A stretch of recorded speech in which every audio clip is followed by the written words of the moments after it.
afin qu'un tabarruk soit considéré comme shara'i, comme mashrou', légiféré, il faut absolument que ces trois règles, ces trois conditions soient réunies.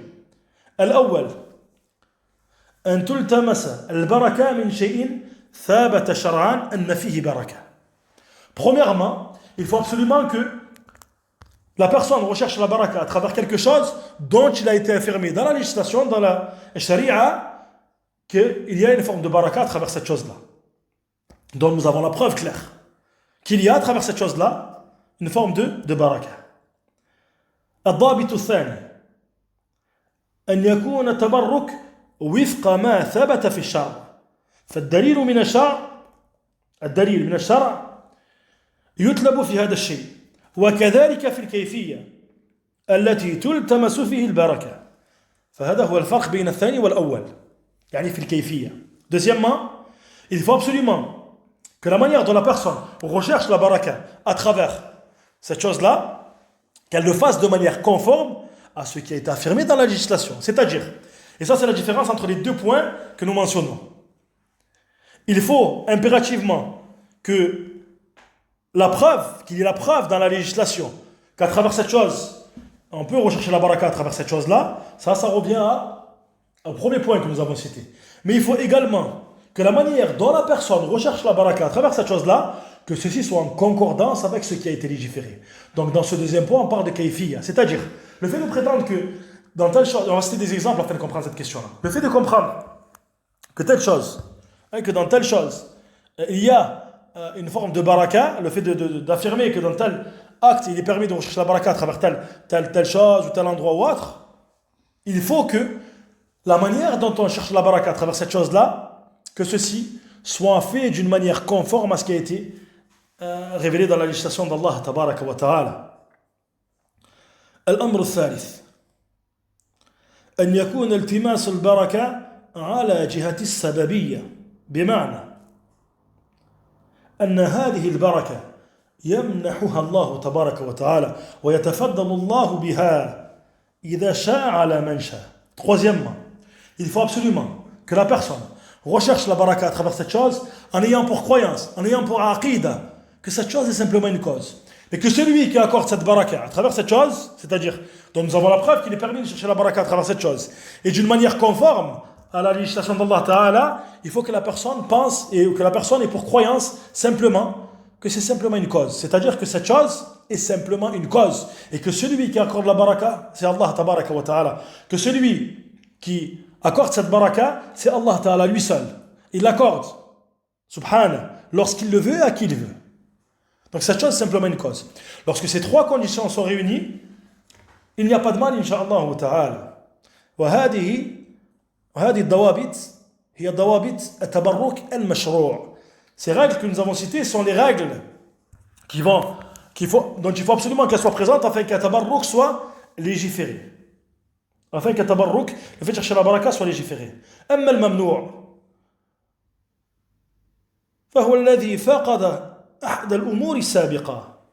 Celui qui est interdit, le tabarruk, le fait de chercher la baraka de manière interdite, va être le fait de chercher la baraka lorsque l'une des conditions, ou alors toutes les conditions qu'on a mentionnées, même a fortiori, ne sont pas présentes. C'est-à-dire lorsqu'il va manquer une condition parmi ce qu'on a mentionné, alors à ce moment-là, ceci n'est pas légiféré, ceci est interdit. À titre d'exemple,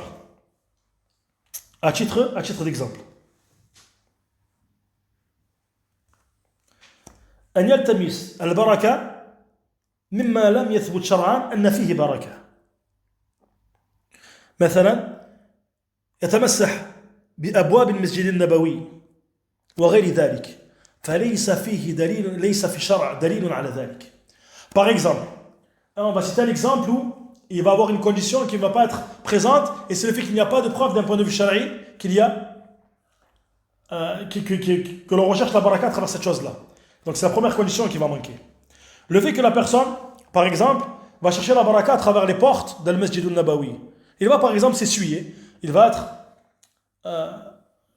visiter la mosquée du prophète sallallahu alayhi wa sallam, et il va s'essuyer contre les portes de la mosquée ou autre parmi les portes de la mosquée. À ce moment-là, nous disons, ceci n'est pas permis. Ceci n'est pas légiféré. Concernant son jugement, on va le détailler un peu plus tard, on le détaillera lors du prochain cours, Inch'Allah ta'ala. Afin qu'il n'y ait pas trop d'informations. Et on parle de tabarruk qui est mamnou', qui est interdit ici. On cite des exemples. Concernant son jugement, on le citera la prochaine fois, Inch'Allah ta'ala.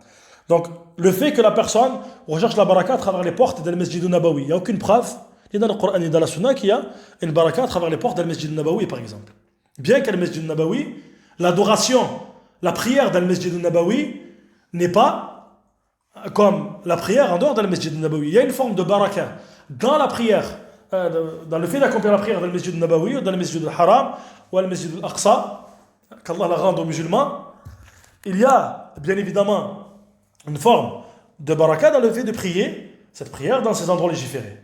Mais concernant le fait de s'essuyer contre les portes de la mosquée, dans le Masjid al-Nabawi, il n'y a aucune preuve à ce sujet. مثال آخر أن تلتمس البركة على كيفية لم يرد. مثال ذلك الكعبة مباركة قال تعالى للذي ببكة مباركة ومع ذلك لا يتبرك بستارة الكعبة.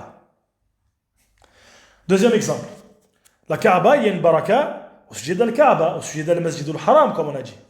Allah Ta'ala dit dans le verset لِلَّذِي بِبَكَّةَ مُبَارَكَةً. Bibakkata fait référence à Mecca. Et Allah Ta'ala l'a mentionné comme étant Mubarak.